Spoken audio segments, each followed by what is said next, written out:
पीओपीच्या मूर्तीवर बंदी नसणार. प्रदूषण नियंत्रण मंडळाच्या मार्गदर्शक तत्त्वांचे पालन करण्याच्या सूचना कोर्टाने दिल्या. पीओपीच्या मूर्तींवर बंदी नसणार आहे. राज्य सरकार दरवर्षी बंदीचा निर्णय घेतं, पण अंमलबजावणी होत नाही असा आरोप पर्यावरणवाद्यांचा आहे. पीओपीमुळे नैसर्गिक जलस्रोतांची गुणवत्ता खालावते, प्रदूषणावर परिणाम होतो. उच्च न्यायालयाने आज या संदर्भात निर्णय दिला. गणेशोत्सव व नवरात्रीच्या काळात पीओपी मूर्तींच्या निर्मितीवर बंदी कायम राहणार आहे. मुख्य न्यायमूर्ती दीपंकर दत्ता आणि न्यायमूर्ती एम.एस. कर्णिक यांच्या खंडपीठापुढे यावर सुनावणी झाली.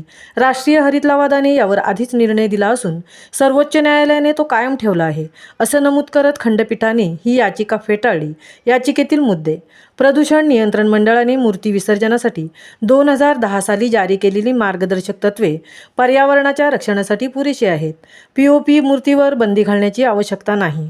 पीओपी मूर्तींच्या निर्मितीवर बंदी घालण्याऐवजी प्रदूषण नियंत्रण मंडळाने पीओपी मूर्तींचे विसर्जन नैसर्गिक पाणवठ्यांमध्ये करण्यास बंदी घातली पाहिजे असा मार्गदर्शक निर्वाळा दिला आहे, असेही सांगण्यात आले. महामुंबईसह संजय खांबेटे, म्हसळा.